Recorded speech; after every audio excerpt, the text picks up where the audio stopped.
Assalamualaikum sobat. Semua orang pastinya setuju kalau sekarang kita sudah berada di masa-masa yang lebih maju dibanding sebelumnya. Pengetahuan semakin berkembang dan memunculkan berbagai teknologi yang super canggih. Hanya saja meski zaman sudah maju dan pengetahuan pun sudah semakin luas, nyatanya masih banyak pula masyarakat kita yang masih percaya dan menggunakan hal-hal berbau magic. Itulah alasannya kenapa di zaman yang serba canggih ini sosok para dukun atau yang juga dikenal sebagai praktisi supranatural masih tetap eksis.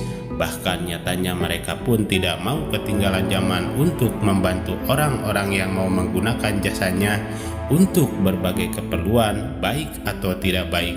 Dan keperluan yang paling tidak baik adalah tentang dukun santet dan sejenisnya. Dukun atau orang pintar adalah sebuah istilah yang secara umum dipahami dalam pengertian orang-orang yang memiliki kelebihan dalam hal kemampuan supranatural yang menyebabkan dapat memahami hal tidak kasat mata serta mampu berkomunikasi dengan arwah dan alam gaib yang dipergunakan untuk membantu menyelesaikan masalah di masyarakat seperti penyakit, gangguan sihir, kehilangan barang, kesialan, santet, dan lain-lain.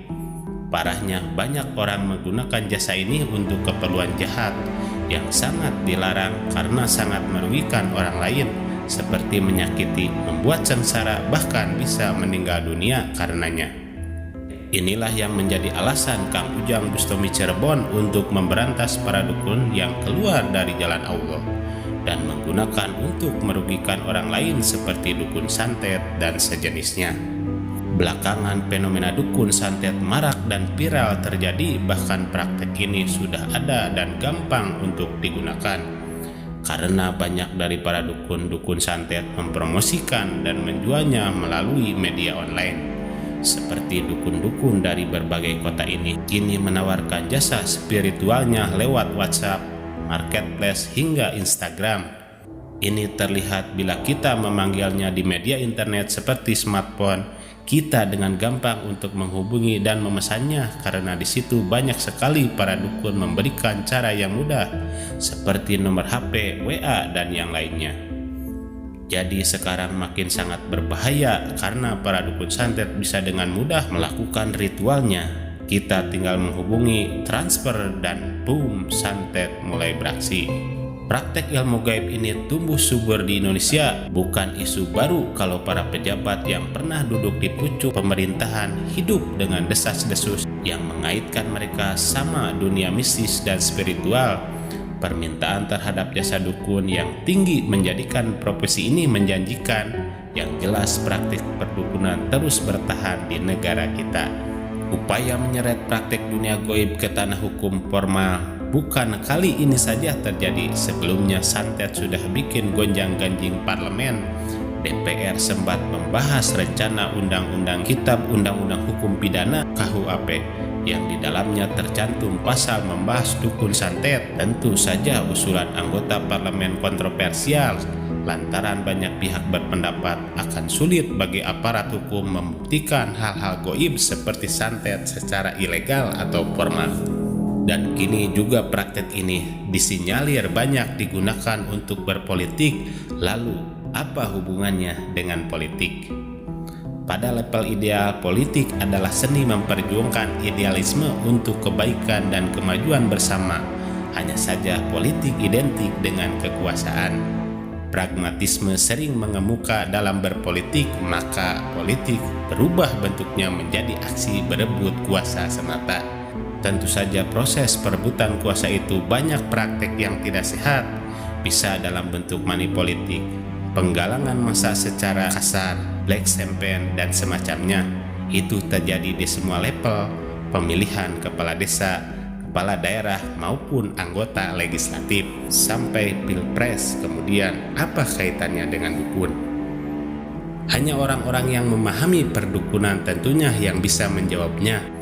Bisa jadi di balik hiruk-pikuk perpolitikan modern yang mempertontonkan rasionalitas, ada praktek-praktek perdukunan untuk kegiatan politik, seperti mempengaruhi massa, memilih melalui ilmu hitam maupun menciderai lawan-lawan politik melalui para dukun santet ketika rasionalitas dan gagasan sudah tidak dianggap perlu, maka main kasar mencederai lawan melalui ilmu hitam menjadi pilihan sejumlah oknum. Bisa saja hal-hal begitu terjadi. Bisa saja perlawanan Ustadz Ujang Bustami kepada para dukun santet pada awalnya hanya motif kemanusiaan, membela orang-orang yang dicederai para dukun itu, agar para dukun ilmu hitam tidak mampu lagi berbuat jahat kepada sesama manusia. Akan tetapi perlawanan itu bisa memiliki dampak dalam dunia politik. Perdukunan dalam kontestasi politik dengan menggunakan black magic akan terkurangi akibat pertumbuhannya para dukun santet. Kalau benar ada kaitan, tentu ini menceriakan dunia perpolitikan bangsa. Adakah itu semua perburuan dukun santet akan benar-benar membawa iklim perpolitikan di tanah air menjadi semakin rasional? Kita hanya bisa mencermatinya. Harus jujur, atmosfer perpolitikan bangsa kita masih terjebak sinkretisme di balik gemuruh perpolitikan modern yang mempersyaratkan rasionalitas. Ada perilaku-perilaku yang kadang irasional dan susah dijangkau nalar, termasuk melibatkan dukun dan sejenisnya.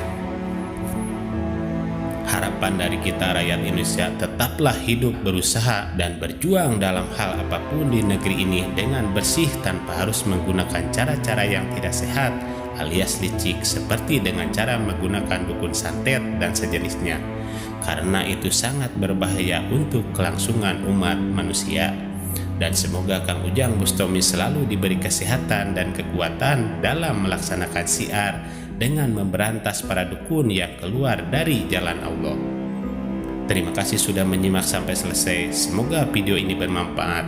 Mohon maaf atas segala kesalahan dan kehilapan. Wassalamualaikum warahmatullahi wabarakatuh.